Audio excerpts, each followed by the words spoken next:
Good evening, Eagle Pass community. I want to say thank you to everybody. This is our ELA night, English Language Arts Night. We are humbled by the support that's been given by the community. Hundreds of people are showing up. They're seeing what the kids are doing in English Language Arts. Our kids are learning at high levels, and they're demonstrating a love of literature. They're showing what they do in classes, different techniques that they're using to learn. And I want to say thank you to Mr. Huerta, the assistant principal, who put this together, and all the English Language Arts teachers, all the students and staff. The teachers, thank you very much for absolutely knocking it out of the park tonight. Students for being here, parents for supporting us. God bless you all, and thank you very much. This is our English Parent Involvement Night from Eagle Pass High School. I'm Luis Huerta, I'm one of the assistant principals, and I want to thank everyone for being here. This is a great event that involves the community, the students and the parents. Teachers have done an awesome job where they are encouraging their students to come and perform. We have performances from English 1, 2, 3, and 4, as well as presentations and skits and plays. So we're going to thank everyone, the community, for being part of this great event, and thank you. Hi, we analyzed the essay called One Day Now Broken in Two, which is a very good example of literature from the contemporary era, which is the period from the 1970s to the present day, where our country experienced a lot of different things, from political changes to terrorism, that they all shaped the country into what we know today.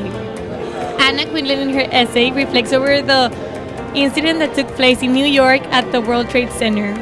As a witness and as a mother, she expresses sorrow for those who have special occasions marked on such an unfortunate day, such as her son's birthday, which is on 9/11. On her dialogue, the day approaching will always be bifurcated. The day America's mind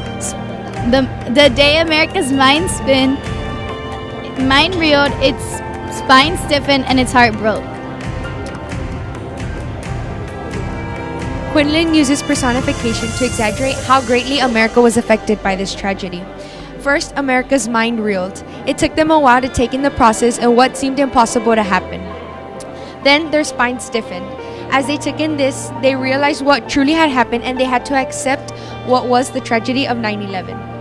Finally, their hearts broke. As reality hit, they had to realize that the towers had truly crashed, and that now this tragic event what had taken place. All of this is used by Quinlan to make an emotional connection between the reader and her essay. A kind of self-hypnosis prevailed, and these were the words to induce a happy trance. Life goes on. Although the tragedy of 9/11 was nowhere near a happy trance, Quinlan uses irony as a way of describing what happened and how Americans had to see this tragedy in a positive light. By viewing this in a positive light, they had to get over and use the phrase "life goes on" as a motivation to surpass their pain and move on from this tragedy. So we looked at our lives a little harder, called our friends a little more often, and hugged our kids a little tighter.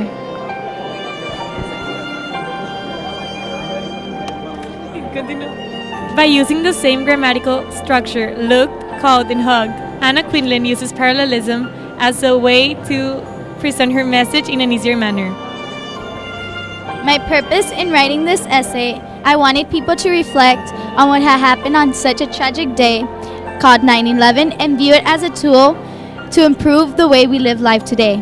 This, alongside with other events of the contemporary era, allow Americans to evolve through the aspect of life, liberty, and the pursuit of happiness. And that is all for our presentation today on our story of One Day Now Broken in Two. Thank you. The presentation is on Hiroshima. And I am Roberto Lacabana. I'm Lorena Rodriguez. And I'm John Hershey. And I'm the author of this book. And we're the museum guides. And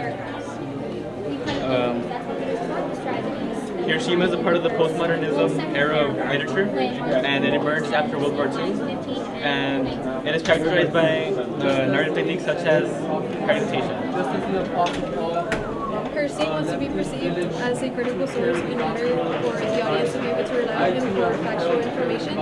Throughout Hiroshima, he describes everything with keen attention to detail, and this helps establish credibility. Her scene presumes that the audience will feel sympathetic towards the Japanese people, and that the audience has knowledge about World War II. And Hiroshima takes place August 6, 1945, a couple hours before the bomb was dropped, and until a couple days after. And it describes the lives of 6 people.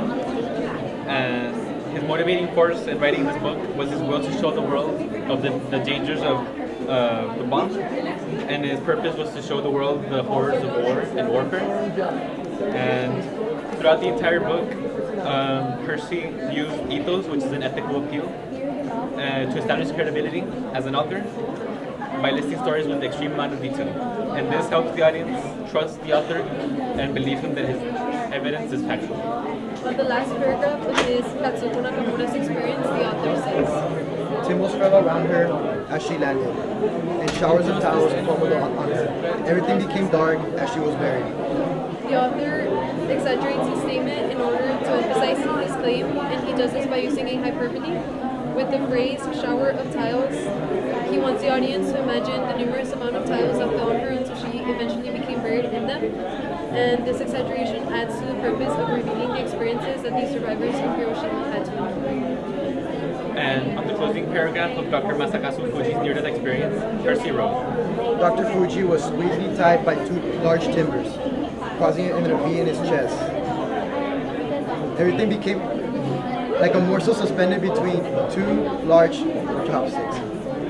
in this sentence, the author uses imagery to portray how Dr. Fuji was trapped, and he did this by using a simile to compare Dr. Fuji being trapped by 2 timbers to how a morsel is suspended by 2 chopsticks.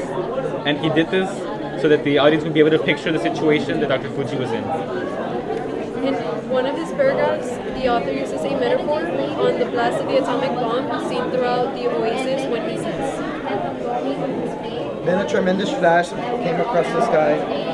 Mr. Tanimoto had a distinct recollection that it traveled from east to west, from the city to the hills, like a sheet of the sun. The author describes the blast as if it were a large, thin grasp of the sun close to Hiroshima. He does this by using a metaphor when he compares the light emitted through the explosion to the brightness of the sun. He wants the audience to be able to imagine how the atomic bomb's explosions was looked at upon the people of Hiroshima and the people around them. Hello, this is Dr. Hector Alvarez. We're here tonight in a very, very great night, English Language Arts Night here at Eagle Pass High School. We've got tons of students that are presenting their projects.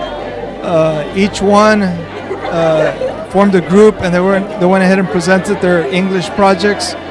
And it's a very good night because we brought our families over. They've got food, they've got activities for all ages, adults and kids.